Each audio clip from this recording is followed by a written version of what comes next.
¿Qué tal mis estudiantes del cuarto HC?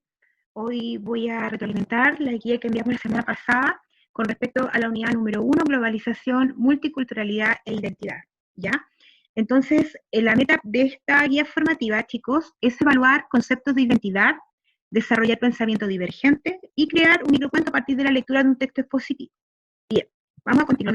Lo primero que hicimos, ¿cierto? Dentro de lo que trabajamos en la guía, en el ítem 1, es activación de conocimientos previos. Hablamos, ¿cierto?, del concepto de identidad, un concepto que venimos trabajando desde el principio de año, cuando estábamos en clases presenciales, ¿cierto? Hablamos de que la identidad tiene un principio fundamental del ser, el autorreconocimiento y autoconciencia, ¿cierto? Fundamental en el concepto de memoria, hablamos de lo que era la memoria empática, súper importante en la historia de nuestro país, sobre las distintos episodios que han ocurrido a partir de toda la historia de nuestro Chile, ¿verdad? Que cada momento histórico, suceso histórico ha marcado o ha generado un antes y un después en lo que es nuestra cultura, en nuestra manera de ver lo que es la identidad. Bien, luego hablamos sobre lo que son los tres elementos componentes de la identidad. Hablamos, ¿cierto?, de los, número 1, de los individuos que se definen a sí mismos, se identifican con ciertas cualidades. Hablamos de las cosas materiales que nos pertenecen y que nos dan un sentido, ¿cierto?, de identidad, y el sujeto, ¿cierto?, que se define en términos de cómo nos ven cómo nos ven los otros. Y aquí nos enfocamos en una oportunidad en clases presenciales que hablamos sobre esta idea, estos tres elementos que lo concibe el sociólogo chileno Jorge Larraín, que habla precisamente de lo que es la cultura, por ejemplo. Desde que nacemos, ¿cierto?, comenzamos a identificarnos con grupos definidos con nuestro contexto cultural, por ejemplo, como la religión, las clases sociales, la etnia, la profesión. Larraín también señala, por ejemplo, los elementos materiales como otro elemento importante, potente, que habla sobre, ¿cierto?, de nuestro cuerpo, que es lo primero que poseemos cuando nacemos, cuando llegamos al mundo, ¿cierto? Junto con las capacidades físicas que vamos desarrollando y los objetos que tenemos, que también pueden influir en nuestra personalidad, por ejemplo. La apariencia física, la ropa, los objetos más preciados, por ejemplo, el primer juguete que tuvimos cuando éramos pequeños, un regalo de un ser querido que fue significativo, la vivienda en la que habitamos, las cosas que podemos adquirir, las que no. Eso de alguna manera también nos van formando nuestra identidad. Y por último, otro concepto, otro elemento importante que señala Larraín está relacionado con los otros, ¿ya? Los otros, es decir, las expectativas de nuestros padres, ¿cierto? Los familiares, los amigos cercanos, ¿cierto? Los que influyen en la percepción que tenemos nosotros mismos. Por ello es importante que el entorno nos ayude a construir una visión positiva de nosotros mismos, ¿cierto? A partir de la valoración, la autoestima y el reconocimiento de las cualidades individuales de cada uno de ustedes, ¿cierto? Bien, después seguimos, ¿cierto?, la guía, hablando sobre el concepto de identidad, nos enfocamos con la literatura y eso tiene que ver muy relacionado con el cuadernillo que ustedes realizaron y que estaba conectado, ¿cierto?, como cómo se va visualizando esta temática de la identidad, como de alguna manera es un material potente para algunos escritores para escribir, ¿cierto?, sobre lo que la procedencia, ¿cierto?, lo más significativo, la esencia del ser humano. Bien, luego, bueno, aquí viene un diagrama que tiene que ver precisamente con lo que le acabo de mencionar, que es la cultura, ¿cierto?, la interacción del hombre y el medio, la visión de mundo que uno tenga, ¿cierto?, cómo yo percibo el mundo, la historia, los contextos, los signos. Y acá me quiero enfocar directamente cómo nosotros visualizamos y cómo nosotros le damos validez a nuestros pueblos originarios, ¿cierto?, la importancia que ellos necesitan y la importancia que ellos se merecen, ¿ya? Y vimos en los últimos días de clase, también lo vimos sobre esta muchachita, ¿cierto?, Natalia, una chica náhuatl, que habla sobre su identidad, habla con mucha propiedad sobre como la manera que ella concibe su cultura, ¿cierto?, la importancia, el respeto, por ejemplo, a las personas mayores y a su cultura en general. Entonces también conversábamos, me acuerdo que en esa oportunidad lo extrapolábamos a lo que era cómo nosotros vivimos nuestra cultura con nuestro pueblo originario, en que realmente no le damos como la mayor importancia, no vivimos a cabalidad eh, las tradiciones, por ejemplo, de nuestro pueblo mapuche. Sí adoptamos tradiciones de otros países, como Halloween, como todas esas festividades que vienen de otros lados. Sin embargo, lo que es realmente importante, lo que es realmente valioso es realzar, ¿cierto?, todas estas tradiciones que tenemos de nuestros pueblos originarios. Bien, con esto terminamos con lo que es la activación de los conocimientos previos, ¿cierto?, sobre lo que es identidad.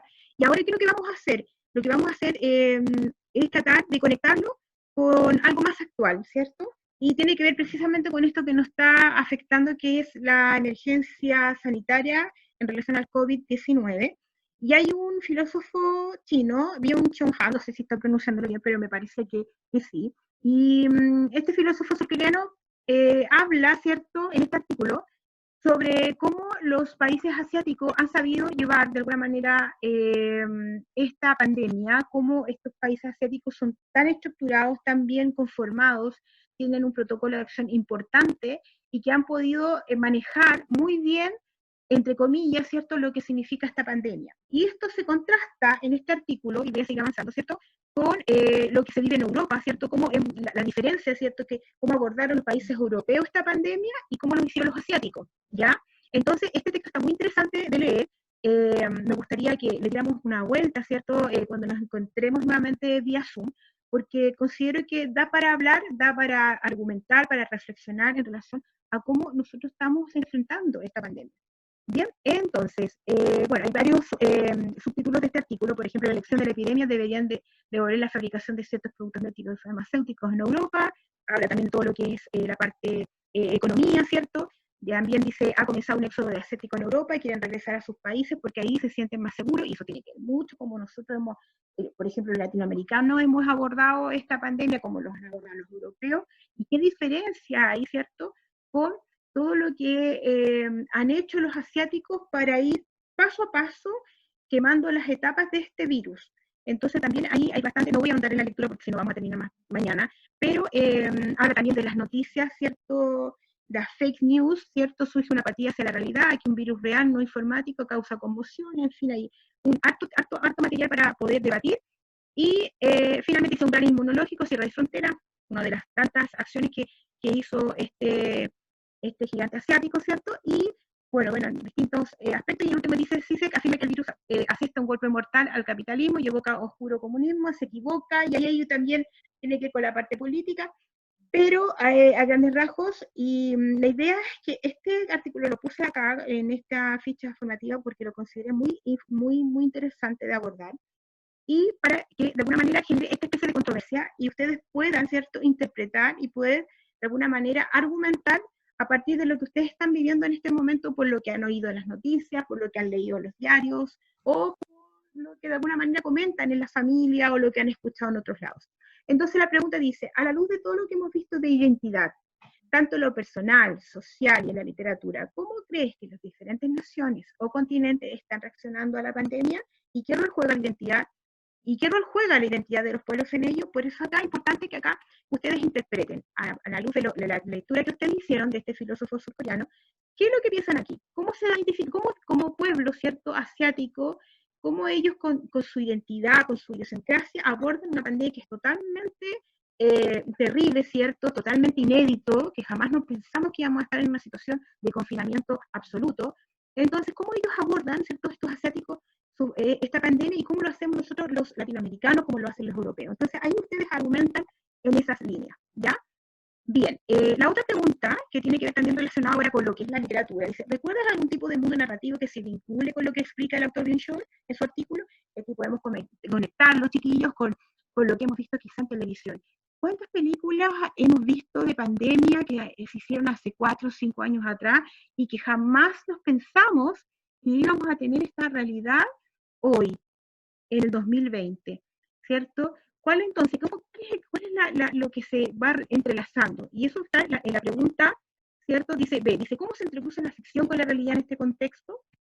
¿Ya? Entonces ahí también ustedes pueden argumentar, de harto que habla, pero aquí se tienen que valer de lo que dice en el artículo. Léanlo bien, léanlo minuciosamente, y ahí ustedes pueden direccionar su respuesta. Ahí vamos a ver qué tipo de mundo. Acuérdense que tenemos los tipos de mundo, los oníricos, el mundo fantástico, el mundo cotidiano.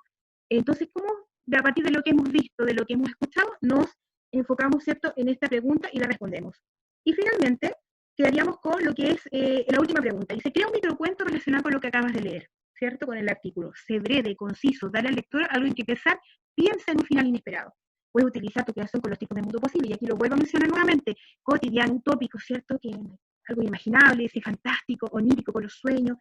Cuida tu ortografía y redacción. Entonces acá la idea es que ustedes tengan en su mente lo que han visto en televisión, crear algo de alguna manera entretenido, ¿cierto? Y genere quizá un giro importante en lo que está sucediendo hoy en día, quizás con un final muy feliz, que es lo que esperamos todos, y relacionarlo precisamente con esto, con la literatura, conectarlo con algún texto quizás que ustedes hayan leído, que a lo mejor les resulte quizá pertinente mencionarlo, o no sé, ahí los dejo a su imaginación.